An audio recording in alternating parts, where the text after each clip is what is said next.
Welcome back for Spirits and Sorcerers. Every great shonen series is defined by its antagonists. But if you've been watching or reading Jujutsu Kaisen, you felt it. There's something fundamentally different about their villains. They don't feel like typical big bads waiting in a castle. They're nuanced, they're terrifying, and frankly, they're often the most compelling characters on screen. Today we're asking the central question: how did Yuji Itadori create a rogue gallery that instantly grabs our attention and subverts common tropes, and even have arguably a set standard for modern shonen? It all comes down to their unconventional philosophies and sheer strategic depth. The first reason JJK villains stand out is that they are powered not by simple malice, but by cohesive, twisted ideologies. They genuinely believe they're right. Just take Suguru Geto, for example. His motivation isn't a desire for power. It's a deep-seated philosophical rift with the Jujutsu world. His breakdown is meticulously charted.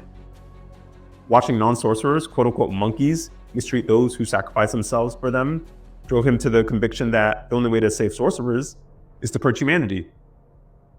It's a solution born from profound despair, not simply, quote-unquote, evil for evil's sake. Then there's Mahito.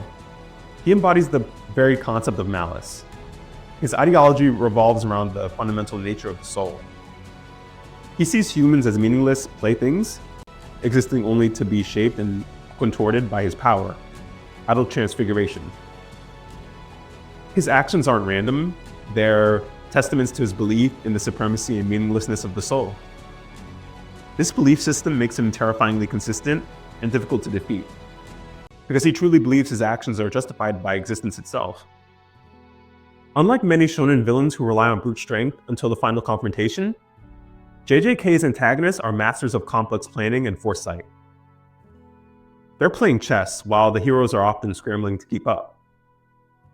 The ultimate example is the Shibuya incident. This wasn't a spontaneous brawl, it was a long game, a multi-layered trap orchestrated over months. The villains had to, number one, neutralize the single greatest threat, Suguru Geto, with the prison realm.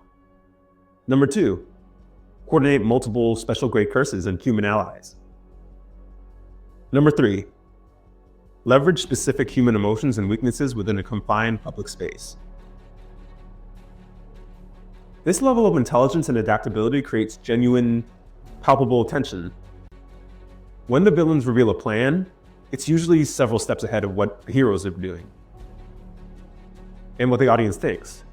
This is an unanticipated move, and this strategic depth makes them feel like legitimate calculating threats, not just punch targets. JJK's villains aren't just threats. They're necessary foils that force the protagonists, especially Yuji, to evolve and question their entire moral compass. The most obvious reflection is Sukuna and Yuji Itadori. They literally share the same body, representing the ultimate duality of benevolence and malevolence. Sukuna constantly challenges Yuji's core ideal, the belief that one must die a proper death, surrounded by loved ones. Sukuna's existence forces Yuji to confront pure, unadulterated selfishness and destruction. This dynamic elevates the story beyond simple power scaling. The confrontation isn't just about who can punch harder, it's about whose philosophy can survive. The villains push through the protagonist to extremes, forcing them to make morally ambiguous choices that highlight their own struggles or differing solutions to the world's pain. It's what makes the victory, when it comes, so complex and earned. So let's summarize the key elements that elevate JJK's villains above the rest. They're driven by ideology, not just lust for power, giving their actions weight and coherence. They are strategically superior. They actively plot and plan, respecting the intelligence of the audience. They act as foils. They force the heroes into profound philosophical and moral corners. The lasting impact of Jujutsu Kaisen's antagonists is undeniable.